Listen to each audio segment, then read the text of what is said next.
reinado de Dom Afonso III termina um ciclo a que se pode chamar a monarquia românica e começa um novo ciclo, a monarquia gótica. É mais ou menos por essa altura que Lisboa começa a ser a capital do Reino de Portugal. O Rio Tejo é muito frequentado por mercadores.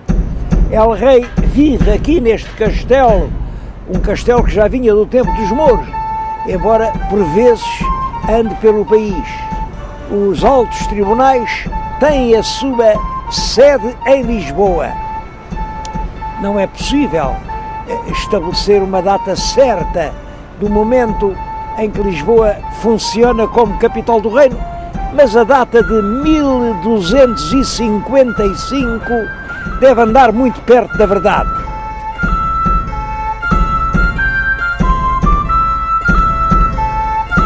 Ao rei Dom Afonso III sucede no trono o filho primogênito, que é o Dom Dinis. Devo dizer-lhes que não foi uma sucessão pacífica, porque Dom Dinis, quando nasceu, o pai estava casado já com a mãe de Dom Dinis, a rainha Dona Beatriz, mas ainda era viva a primeira esposa, a tal Condessa de Bolonha. Portanto, em bom rigor, o Dom Dinis não era filho legítimo, porque o casamento ainda não tinha sido legitimado. Foi por isso que os irmãos fizeram uma guerra, é a Guerra de Porto Alegre. A região de Porto Alegre e o castelo de Porto Alegre estão ligados a essa guerra. Eu estou a falar-lhes de reis, mas devo dizer que os nomes mais altos da história portuguesa nem sempre são os dos reis, nem sempre são os dos vencedores ou dos perdedores das guerras. Não. Nesta altura há dois nomes que deram uma repercussão universal e dos quais eu não posso deixar de falar. Primeiro é Santo António de Lisboa. Foi aqui que nasceu Santo António do ano de 1195. Estudou aqui, estudou em São Vicente de Fora, depois foi continuar os estudos em Santa Cruz de Coimbra, chegou a ser cônego do convento dos Agostinhos de Santa Cruz, mas em 1220, quando tinha 25 anos, ele assistiu a um episódio muito dramático. Passaram por Coimbra 5 frades franciscanos que iam a caminho de Marrocos para convencerem o norte da África de que o verdadeiro caminho para Deus não é o que passa pelo Corão, mas é o que segue pelo Evangelho.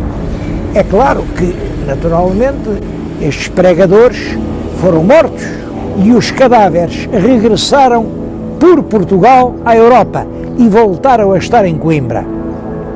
Santo António viveu esse drama e resolveu ele próprio ir pregar para Marrocos. Sabe-se que passou lá um inverno sempre gravemente doente e então resolve voltar a Portugal. Mas por razões que nunca foram explicadas, o navio não o trouxe para Lisboa. Houve uma tempestade e diz que o navio foi parar antes à Ilha Sicília. Nessa altura havia um nome célebre, São Francisco de Assis. Era um italiano que estava a empolgar todos os crentes da Itália. Santo António conhece pessoalmente São Francisco, é nomeado pregador e professor de teologia dos franciscanos e rapidamente ocupa dentro da ordem uma posição incomparável. Todo o norte da Itália lhe é entregue. A luta contra as heresias dos albigenses é ele quem a trava, com discursos que inflamam milhares e milhares de crentes. Bom, ele morre praticamente no púlpito, esgotado na Semana Santa de 1231. Passados 10 meses apenas, foi canonizado. E em Itália, ainda hoje, quando se diz o santo é o Santo António. Em Itália, a Basílica de Pádua e toda a cidade de Pádua lhe está consagrada. É uma das figuras portuguesas que ainda hoje têm uma maior projeção em todo o mundo.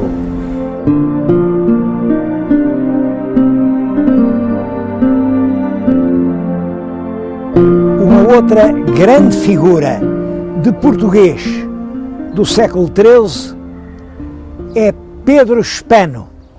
Pedro Spano nasceu também em Lisboa, não sabemos ao certo onde, mas Lisboa era pequena e, portanto, não seria aqui muito longe das muralhas da Catedral.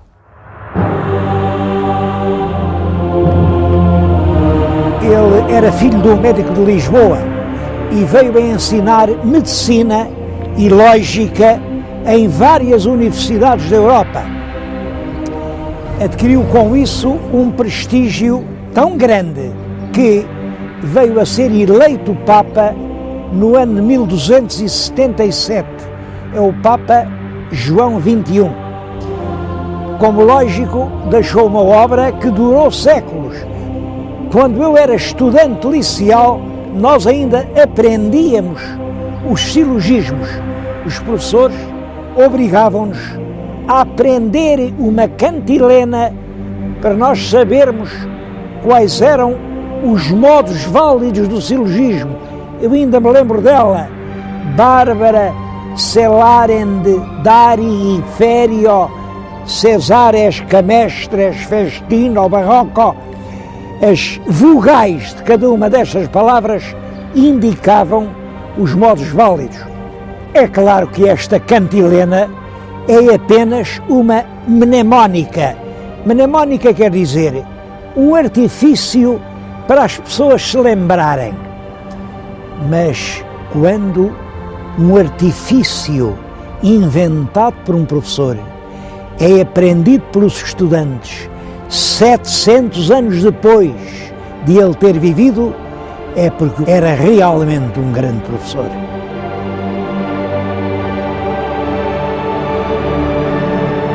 Na época do rei Dom Dinis, continuou o grande crescimento económico que vinha do reinado anterior.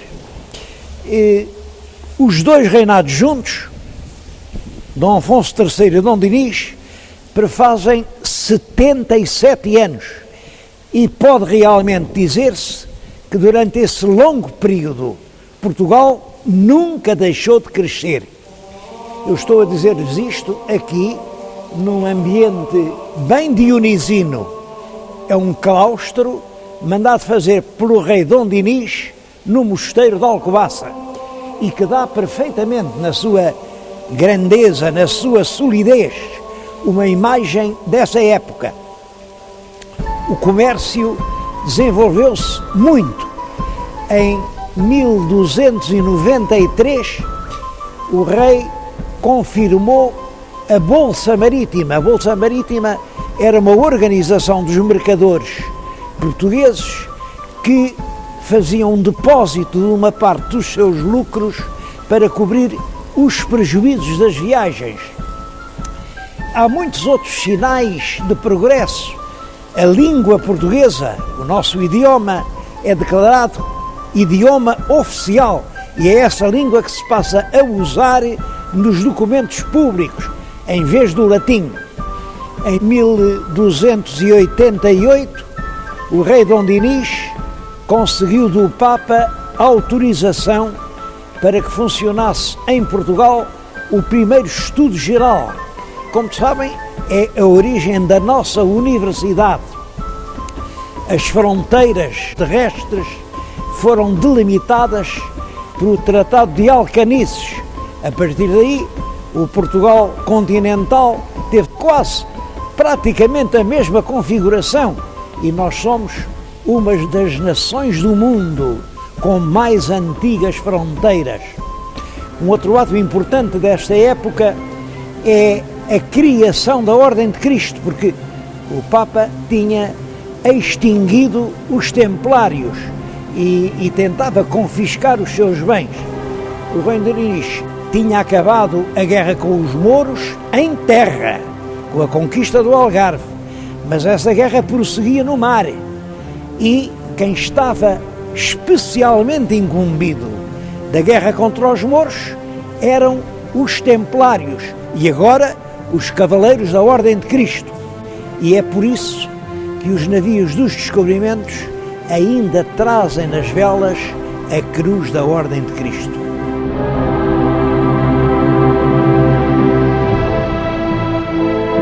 É muito considerável a obra de fomento interno feita durante a época do rei Dom Dinis. Ele fundou vilas novas, instituiu feiras, mandou enxugar pântanos, construiu mosteiros e fortalezas. É impressionante a lista de obras que consta na crónica de Dom Dinis do Rui de Pina.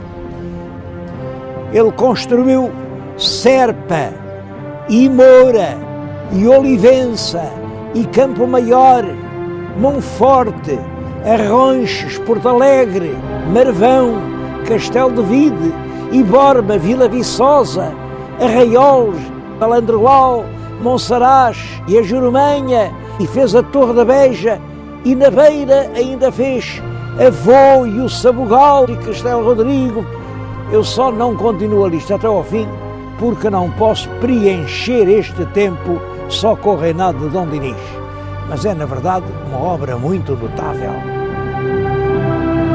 É claro que esse enorme número de obras da iniciativa real, e portanto pagas pelo erário real, significa um grande aumento de riqueza. É que tinha aumentado muito o número das feiras, só até ao fim do século XIII há 30 feiras novas em Portugal, aumenta a moeda circulante, a extensão dos campos arroteados quase duplica e com isso cresce a produção do azeite e do vinho, que depois vêm os mercadores ambulantes, compram nas feiras locais e vão vender no Mediterrâneo, vão vender no Norte da África, vão vender nas Flandres e, com tudo isso, as alfândegas têm grandes rendimentos.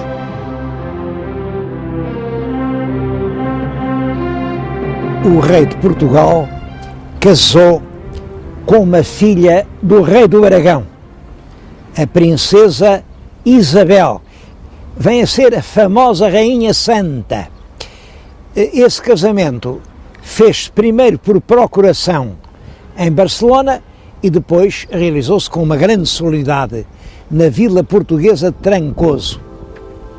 Penso que esse casamento é um facto importante na história portuguesa. Importante tanto pela personalidade da Rainha Santa, que se vai revelar uma grande defensora da paz, tanto no plano interno, porque o país estava dividido em frações que se degladiavam de morte, como no plano internacional, em que ela procura que Portugal tenha uma posição de árbitro, de medianeiro entre as várias nações hispânicas. A rainha, em virtude dessa sua ação, foi rodeada, ainda em vida, por uma espécie de auréola de santidade. O povo atribuía-lhes milagres e ela veio realmente a ser beatificada, ainda no Renascimento, pelo Papa Leão X e depois canonizada, mas isso já no século XVII, pelo Papa Urbano XVIII. Este é o mosteiro de Santa Clara a Velha. A rainha, já nos últimos anos de vida, é por volta de 1330, ela morreu em 36, manda fazer um sepulcro lindíssimo e a ideia dela era ficar aqui, nesta igreja de Santa Clara, que ela própria mandou construir. Isso não foi possível porque, passados cerca de 15 anos sobre a construção, dá-se a primeira inundação do rio Mondego, as águas invadem a igreja, começaram a tentar fugir ao ritmo das águas, a fazer planos mais altos, um coro alto para pôr o túmulo, mas o túmulo nunca pôde ir para o lugar onde a rainha sonhou que ele havia de ficar. Acabaram por colocá-lo também aqui em Coimbra e está no Coro Alto de Santa Clara Nova.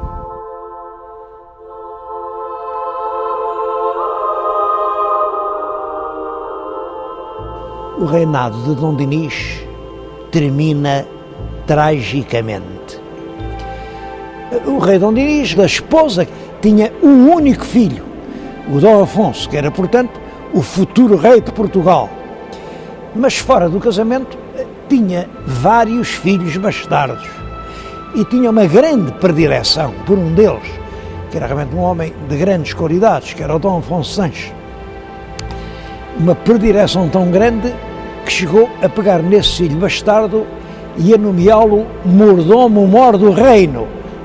O herdeiro do trono, infante Dom Afonso, que é o futuro rei Dom Afonso IV, chegou a acusar o pai de o querer substituir no trono pelo irmão, pelo Dom Afonso Sanches, e revoltou-se abertamente. Bom, isto é a explicação que se costuma dar. Os documentos que se conhecem revelam que, em parte, esta intriga é verdadeira e que este foi o motivo direto da revolta.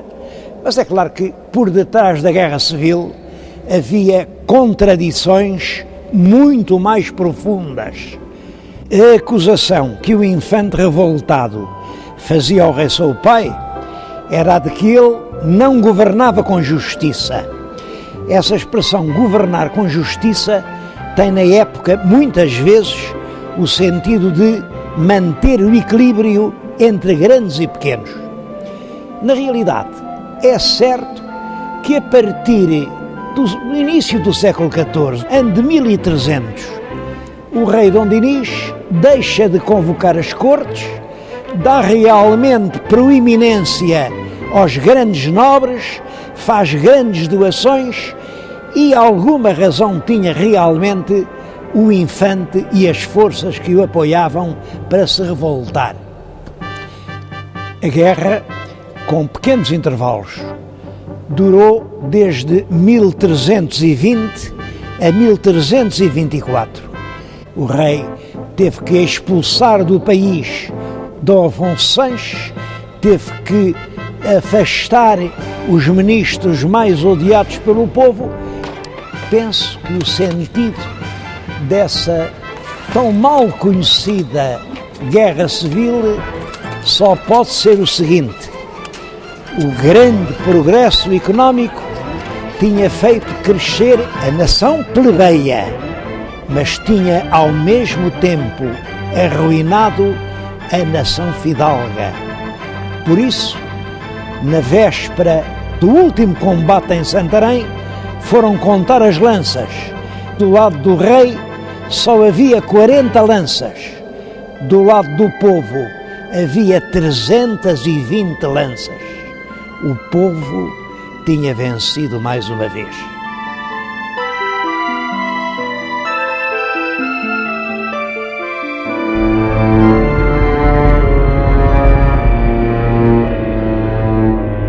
O século XIV foi um mau século para toda a Europa ocidental e Portugal não fez exceção. É realmente o século da fome, da peste e da guerra. Os progressos do século XIII tinham aumentado muito a população. As cruzadas tinham feito surgir grandes cidades, a riqueza circulava por toda a parte, mas a população aumentou muito e começam a surgir grandes fomes. E em 1348 alastra por toda a Europa Ocidental uma epidemia terrível, a peste negra. A peste negra matou, em certas regiões, cerca de 1/3 da população e teve efeitos sociais muito importantes, porque os trabalhadores que aceitavam trabalhar nos campos já não eram muitos, agora com a peste negra são ainda menos, e eles deixam de querer servir pelos regimes antigos, que era o trabalho a bem fazer, quer dizer, trabalhava-se o ano inteiro em troca do bem que o amo lhes quisesse fazer. Isso significa trabalhar em troca da subsistência. Agora o trabalhador já exige que lhe deem dinheiro pelo seu dia de trabalho. Chama-se a isso um ganha-dinheiro. Era uma palavra odiosa, o ganha-dinheiro. Corresponde, é claro, ao proletário de hoje. E eram pessoas que, se não lhes pagassem, não trabalhavam. Isto hoje pode parecer-nos estranho, porque é a regra absoluta, mas na Idade Média não era assim. No século XIII e daí para trás, as pessoas trabalhavam sem qualquer salário, apenas em troca do pão que comiam. Além da peste, a guerra. É um século ensanguentado por grandes revoltas dos camponeses contra os seus senhores, pelos saques dos castelos e das abadias, pela guerra dos flamengos contra os franceses, pela guerra dos turcos contra os cristãos e pela guerra dos 100 anos entre a França e a Inglaterra, uma guerra que começa em 1337 e que vai durar 100 anos. É claro que Portugal não escapa a essa enorme crise.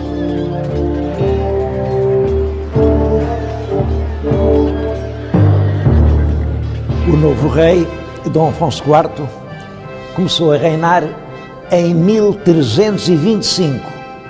Os dois acontecimentos mais célebres do reinado são a morte de Dona Inês de Castro e são a Batalha do Salado. A Batalha do Salado é uma batalha travada no sul de Espanha, perto da cidade de Tarifa, contra os exércitos coligados do rei de Marrocos com o rei de Granada, que fizeram um último esforço para reconquistar para o Islão a Península Hispânica. Nessa batalha, os mouros foram completamente vencidos pelos reis também coligados de Castela e de Portugal. O rei de Castela é Afonso XI, o rei de Portugal é Afonso IV. E eu estou a falar-lhes nisto aqui perante o túmulo de um dos combatentes do Salado, Lopo Fernandes Pacheco, que foi um fiel conselheiro de Afonso IV e que o acompanhou na tal famosa batalha.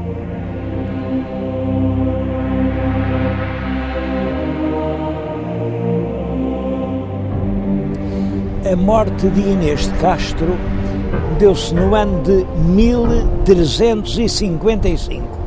Esse é um dos episódios mais famosos de toda a história de Portugal. E é possível que essa celebridade se deva a dois factos. O primeiro é a atenção que Camões lhe consagrou nos Lusíadas. O segundo é aos grandes túmulos que o rei Dom Pedro mandou construir. Muitos se lembrarão ainda daquela estrofe célebre: estavas, linda Inês, posta em sossego, de teus anos colhendo o doce fruto, naquele engano d'alma, ledo e cego, que a fortuna não deixa durar muito. A verdade é sempre diferente da lenda e, neste caso, a verdade é a seguinte: o infante herdeiro do trono, que era Dom Pedro, vivia já há anos maritalmente com uma dama da alta nobreza galega, Dona Inês de Castro, e já tinha 3 filhos dela. É até possível que já estivesse casado com ela. Entretanto, em Castela, rebenta uma grande revolta contra o rei, a quem eles chamaram Pedro Cruel, e para o substituir, vêm convidar o nosso infante Dom Pedro, o herdeiro da coroa portuguesa. É claro que isso levaria o infante a meter-se numa guerra que não tinha nada a ver connosco. Mas naturalmente que a companheira do infante, a dona Inês de Castro, via nesse convite uma grande honra. Por esse caminho ela chegava a ser rainha de Castela e, portanto, certamente ela aconselhava o companheiro a aceitar o convite. Isto que eu estou a dizer não é uma pura hipótese, é isto que se retira dos documentos que nós conhecemos. O rei Dom Afonso IV não concordava com uma intervenção portuguesa numa guerra com a qual nós nada tínhamos que ver. E ele não queria que o infante se metesse na guerra dos espanhóis. É por isso que ele manda executar Inês de Castro, a conselheira do infante. Como calculam, o infante Dom Pedro não se resignou a perder assim a mulher da sua vida, a mãe dos seus filhos. Revoltou-se, o país entrou numa onda de violência, até que Dom Pedro sucede no trono ao pai, declara solenemente que Inês era a sua esposa, que os filhos do casamento eram filhos legítimos e mandou lavrar os mais belos túmulos que até hoje se fizeram em Portugal. No interior do mosteiro de Alcobaça está Inês em frente de Pedro. Os anjos sustêm-lhes as cabeças e parece que eles aguardam a hora em que vão soar as trombetas do juízo final. Quando isso acontecer, os mortos vão ressurgir dos seus túmulos. Eles vão abrir os olhos. Inês vê em frente de si Pedro. E Pedro, a primeira palavra que vai dizer é Inês. Num dos túmulos há uma legenda que diz: até ao fim do mundo. Eu acho que esta é uma das mais bonitas lendas de amor de toda a história da Europa. E eu não entendo bem como é possível que hoje todo o mundo se comova diante dos túmulos de Romeu e Julieta, que nunca existiram, senão na imaginação de um genial poeta inglês, e permaneça tão impassível perante estes túmulos verdadeiros de uma das mais dilacerantes histórias de amor que jamais no mundo se contou.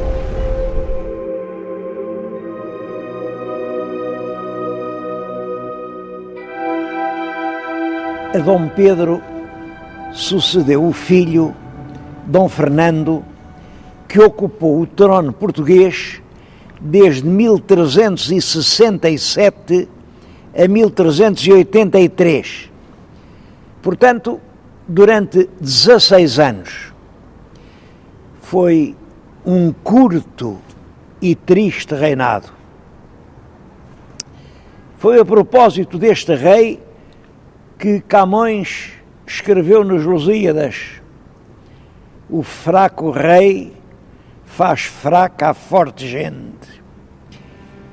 O país estava profundamente dividido entre grandes e pequenos, como sempre, entre partidários da Aliança Inglesa e partidários da Aliança Francesa, e todavia era preciso escolher entre os fidalgos, os mercadores, os mosteirais, e o rei não tinha nem a força, nem o carisma indispensável para conseguir agrupar e dominar essas contradições.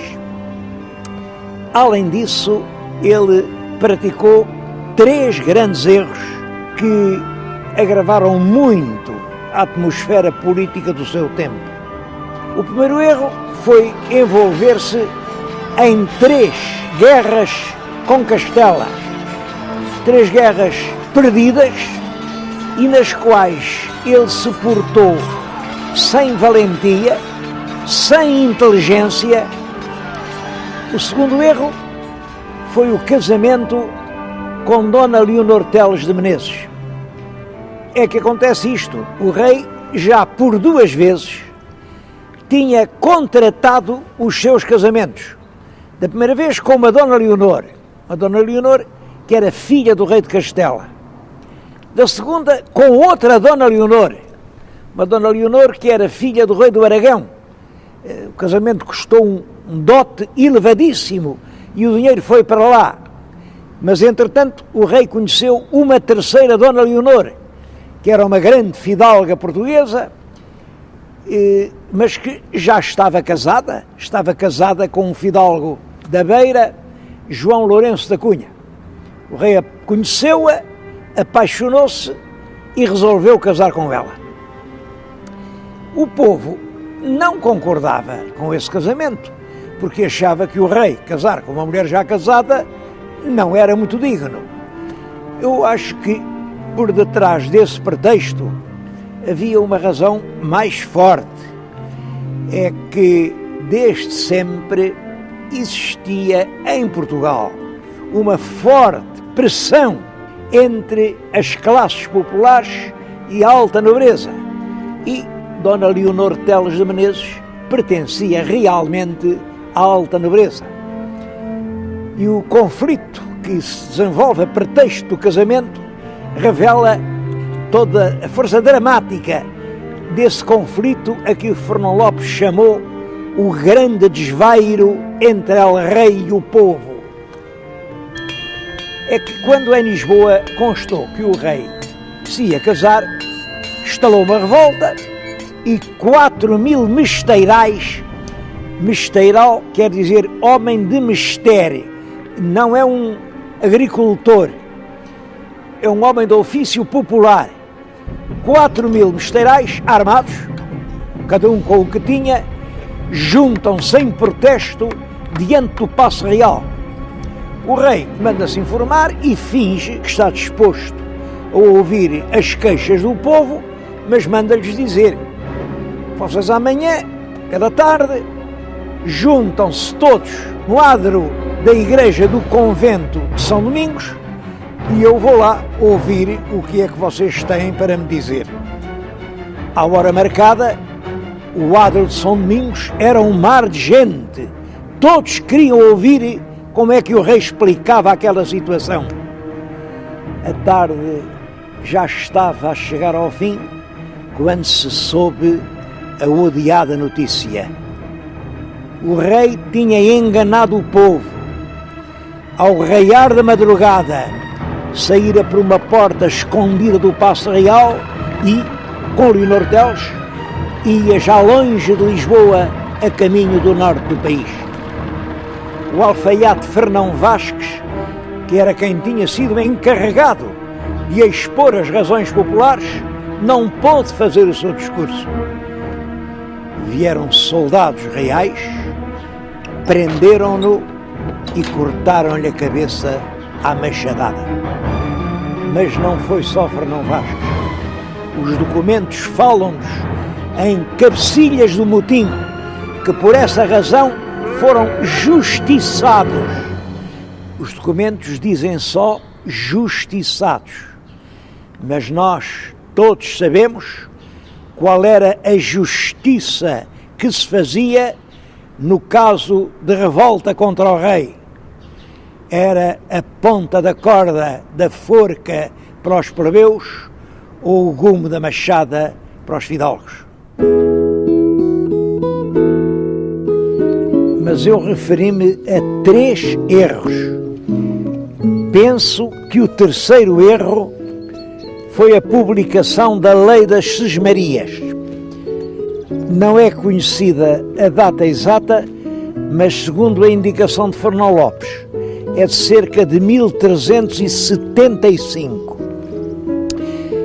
A nossa historiografia tradicional e romântica viu nessa lei uma providência de proteção e de ajuda à agricultura. Realmente não é isso que a lei diz. Refere-se concretamente às terras que são para dar pão e que proíbe que sejam utilizadas para qualquer outra produção. Eu estudei algumas centenas de contratos de exploração rural e repete-se constantemente esta expressão: o lavrador tem de dar ao Senhor ou 1/3 do pão que Deus der, ou 1/4 do pão que Deus der, ou 1/5 do pão que Deus der. Há hoje expressões, por exemplo, no Algarve, a quarteira, eram terras onde se pagava ao quarto. Até suspeito que a palavra 1/5 eram terras onde se pagava o quinto. Mas sempre do pão que Deus desse. Naturalmente, se o lavrador não semeasse o trigo, mas pusesse o bacelo da vinha ou as empas da oliveira, Deus não dava pão nenhum. E do vinho e do azeite, o lavrador nada tinha que pagar. É, portanto, para corrigir essa situação, em benefício da nobreza, mas em prejuízo dos lavradores, que o rei Dom Fernando publica a lei das sesmarias.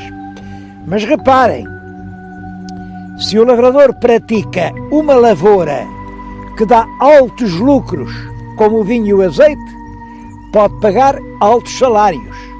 Se, pelo contrário, pratica uma agricultura pobre, como era a do trigo, só pode pagar pequenos salários. Por isso, a segunda parte da lei das sesmarias é constituída por uma série de medidas de trabalho obrigatório. Os homens não podem abandonar os campos. Os filhos dos cavadores têm de continuar a ser cavadores. É proibido irem para a cidade, porque é necessário garantir mão de obra para a lavoura do cereal. Mais do que isso, nem sequer podem fixar livremente o preço do seu trabalho, porque são os grêmios dos lavradores, os homens bons das vilas, quem estabelece os preços pelos quais os homens do campo têm de trabalhar. Isto é, cai-se numa nova servidão. Compreende-se perfeitamente que uma lei deste género provoque uma forte reação social por parte dos homens que trabalhavam a terra.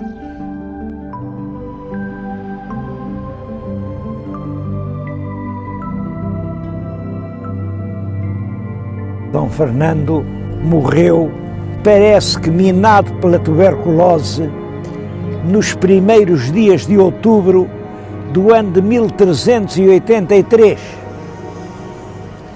Morreu o rei e o que é que vai acontecer agora? Bom, o rei deixou uma filha legítima. Era uma menina, tinha 11 anos de idade, Dona Beatriz. Mas como é que uma menina de 11 anos ia reinar sobre um país dividido por forças contrárias, cheio de conflitos, um país com dificuldades por todos os lados? Como?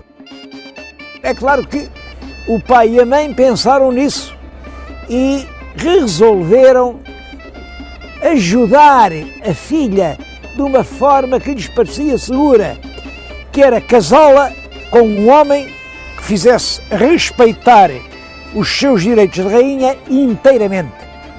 Esse homem era o rei Dom João I de Castela. Era viúvo, já tinha uma certa idade.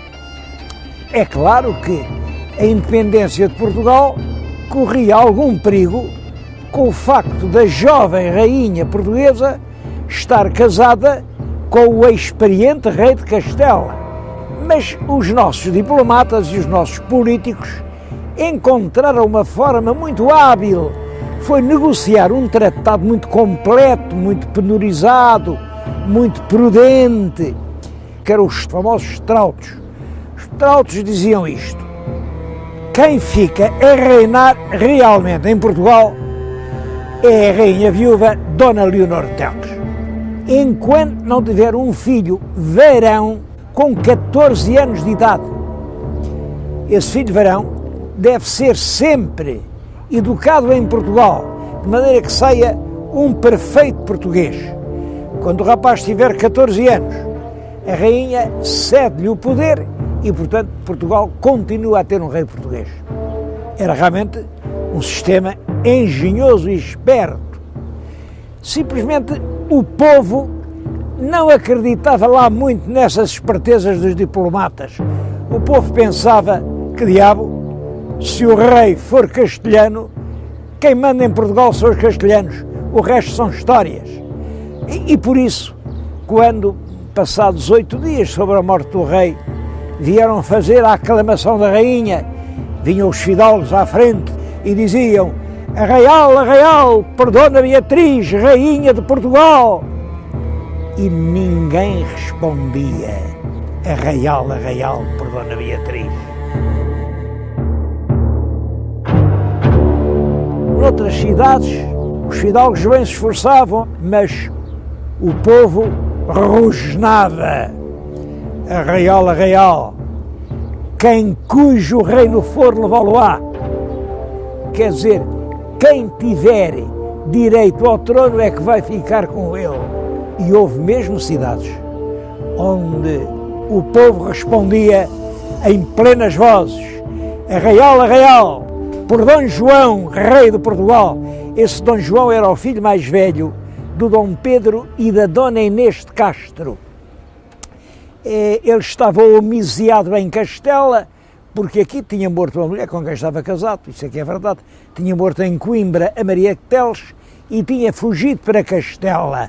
Mas esse era o rei que o povo queria, era o jovem e vigoroso príncipe Dom João, filho de Dona Inês de Castro e do bom rei Dom Pedro.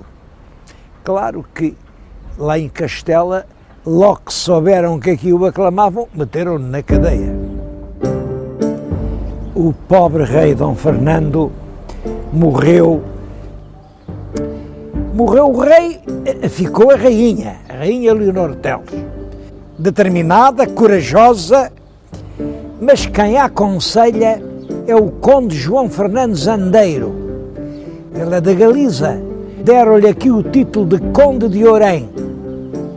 Uma família portuguesa, os Menezes, achavam que o título de Conde de Orém devia ser lá na família. E bastou isso para uma grande parte da nobreza começar a odiar o novo Conde de Orém, a quem só chamavam, assim um pouco por desprezo, o Conde Andeiro. O Conde Andeiro é fundamentalmente um diplomata.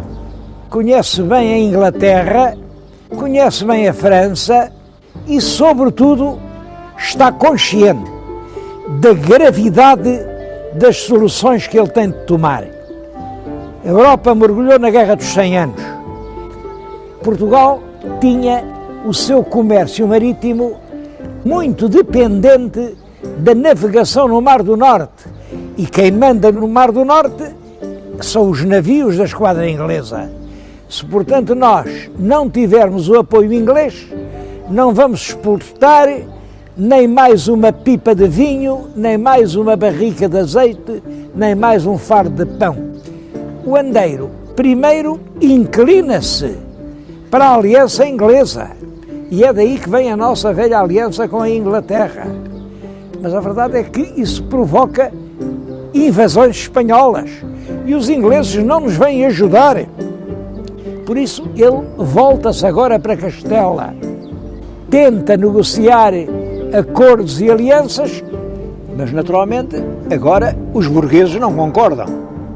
Estar do lado da França é estar contra a Inglaterra, e estar contra a Inglaterra é estar contra o bom negócio.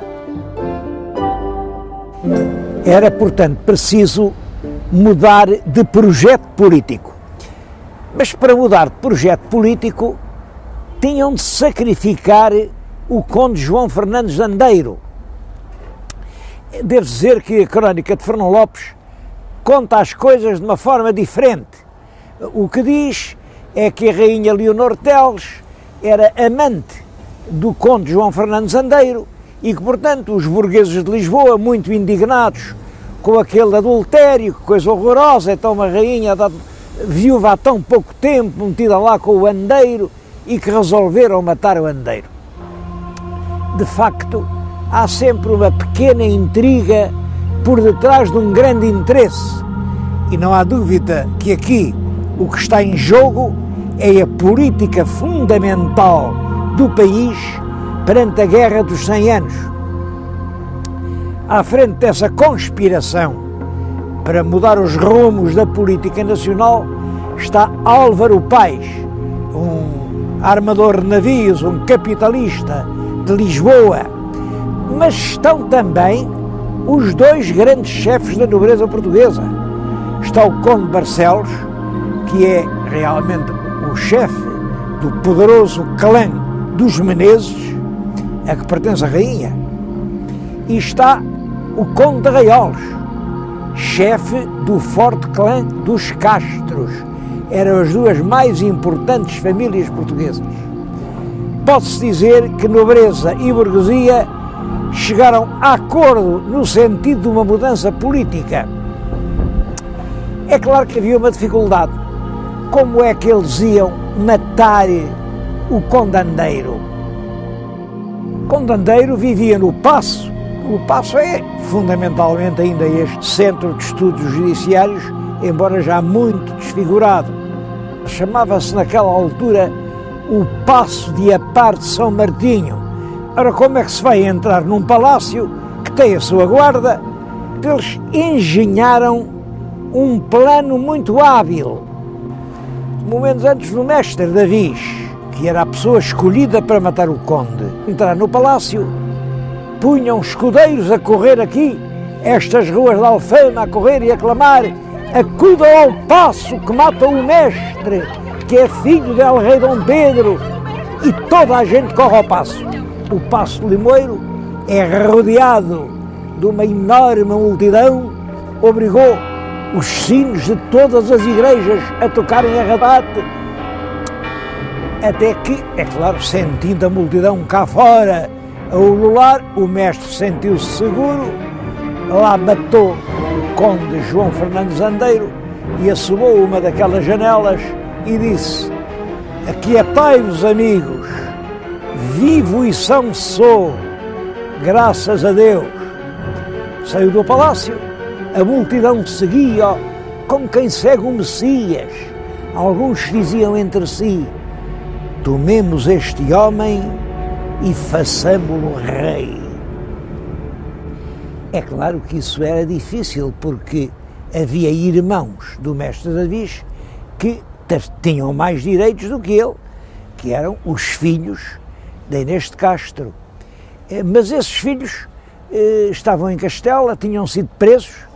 O rei de Castela, logo que soube, morreu Dom Fernando, prendeu os infantes portugueses que podiam ser sérios pretendentes ao trono, portanto eles estavam presos e aqui o povo, o mais que pôde, foi eleger o mestre defensor e regedor do reino.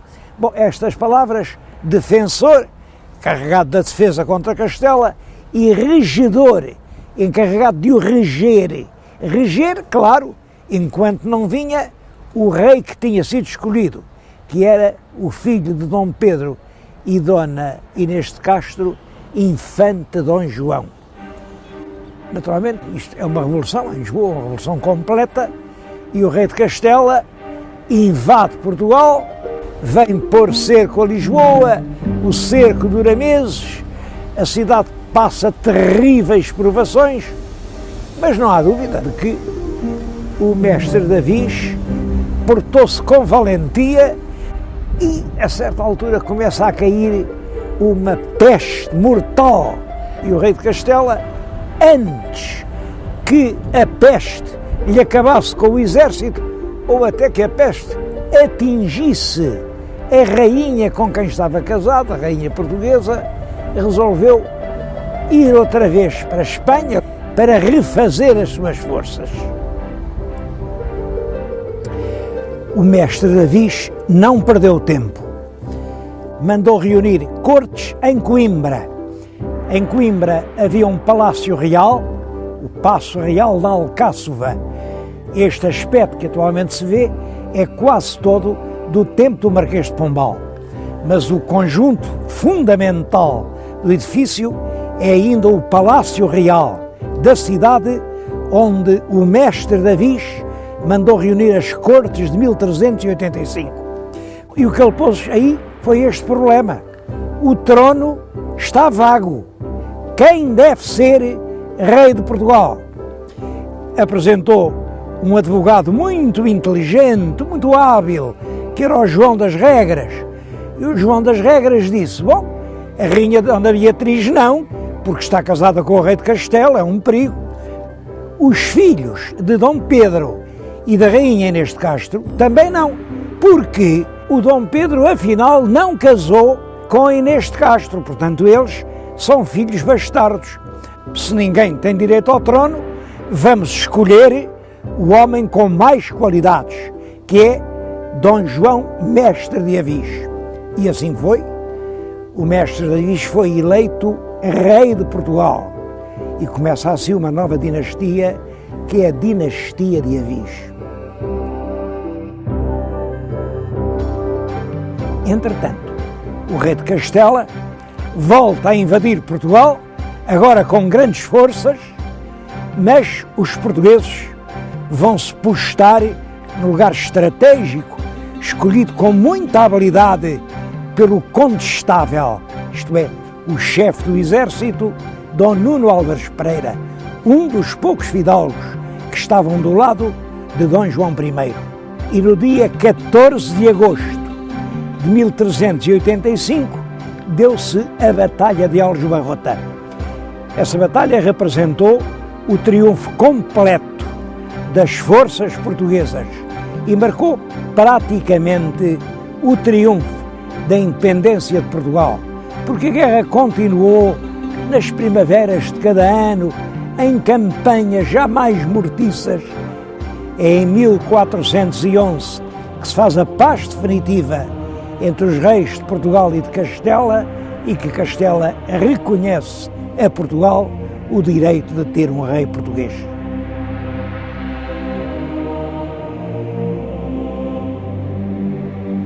A Batalha Real de Aljubarrota teve consequências de grande importância para o destino político de Portugal.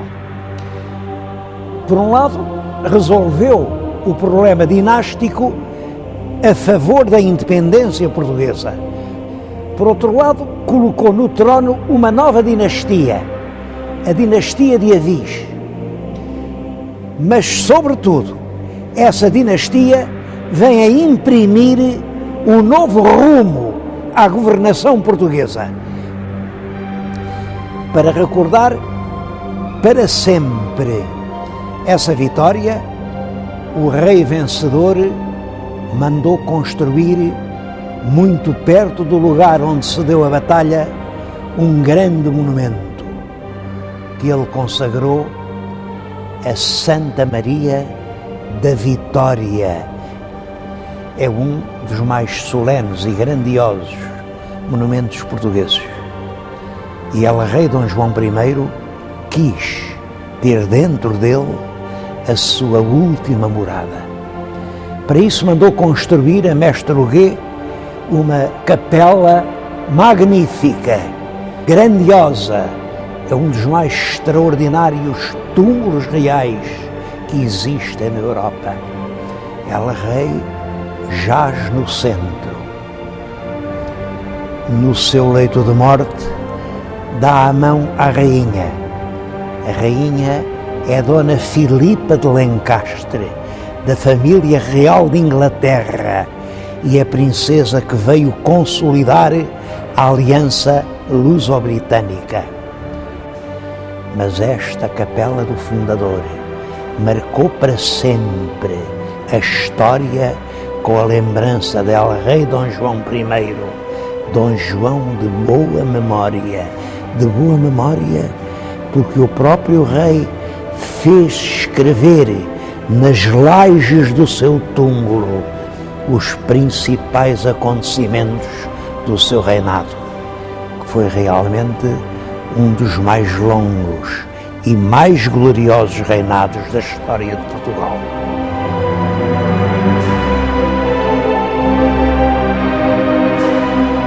Os factos mais importantes desse quase meio século são, primeiro, o casamento do rei com uma sobrinha do rei de Inglaterra, Dona Filipa de Lencastre.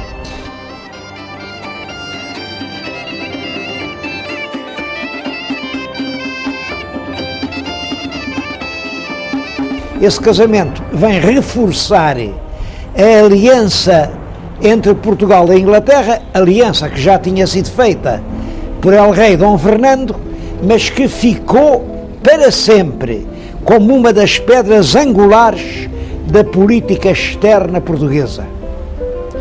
O segundo facto é a ruína da velha fidalguia de sangue, que foi em grande parte substituída por uma nobreza nova. Muitos eram aqueles valentes escudeiros que tinham estado ao lado do mestre Davis nas horas incertas de Aljubarrota. Há mesmo o aparecimento de algumas grandes casas nobres. O caso mais importante é a fundação da Casa de Bragança. A Casa de Bragança tem esta história. No tempo do mestre Davis havia em Portugal 3 condados: o Conde de Barcelos, o Conde de Orém e no sul o Conde de Arraiolos. Ora bem, o mestre Davis deu os 3 condados ao mesmo jovem fidalgo, o condestável Dom Nuno Álvares Pereira. Além disso, deu-lhe inúmeras outras coisas, de maneira que Nuno Álvares era o homem mais rico de Portugal e como tal, constituía um problema para a própria corte. O rei Dom João I, com habilidade, resolveu esse problema. O rei tinha um filho anterior ao casamento, Dom Afonso, e o Nuno Álvares tinha uma filha única. Ora bem, o rei casou esse filho bastardo com a filha única do condestável e, portanto, toda a imensa massa de bens de Nuno Álvares fica agora a fazer parte também da Casa de Bragança, quer dizer, pertence a um filho do mestre Davis. O último facto muito importante do reinado é o da conquista de Ceuta, que é em 1415. É a data que simbolicamente marca o início da expansão portuguesa. O tema das verdadeiras causas da expedição portuguesa a Ceuta é um dos temas mais polémicos da história do século XV. O que o rei Dom João I dizia era o seguinte: ele queria armar os filhos cavaleiros, porque os 3 filhos mais velhos, entretanto, tinham-se feito homens, mas devia, para isso, fazer uma grande festa.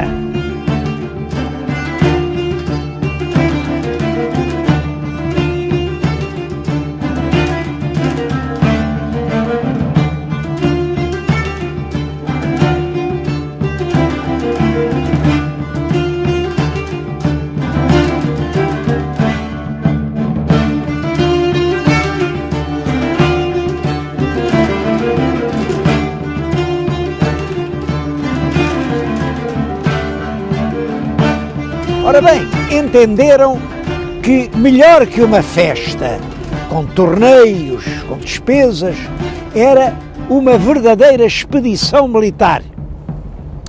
E que por isso, para substituir o torneio que se faria em Lisboa, se organizou a grande expedição militar de que resultou a conquista de Ceuta. Esta versão, que foi repetida durante séculos, foi depois posta em dúvida pelos historiadores modernos, que não acreditam nisso e que dizem que não, que as razões predominantes eram razões de ordem económica. Eu devo dizer que as razões dadas pelo rei estão perfeitamente de acordo com a mentalidade do tempo e com a mentalidade do próprio Dom João I. Ele era um filho bastardo que se tinha apoderado de uma coroa de uma forma não muito regular e que tinha, portanto, um problema de prestígio.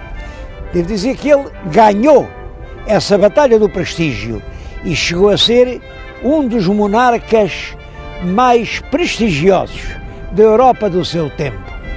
O que é certo é que no verão do ano de 1415 saiu de Lisboa uma grande armada, cerca de 200 navios. O Porto também deu uma contribuição importante. Armaram 70 navios de guerra e dessa contribuição ficou um vestígio que é em parte lenda e em parte verdade. Diz que foi dos restos do aprovisionamento de carnes da expedição de Ceuta que ficou aos portuenses o hábito de comer as tripas à moda do Porto. É uma semi-verdade, porque na realidade é certo que esse hábito vem do abastecimento dos navios. As vísceras não podem ser conservadas e, portanto, eram consumidas na alimentação comum.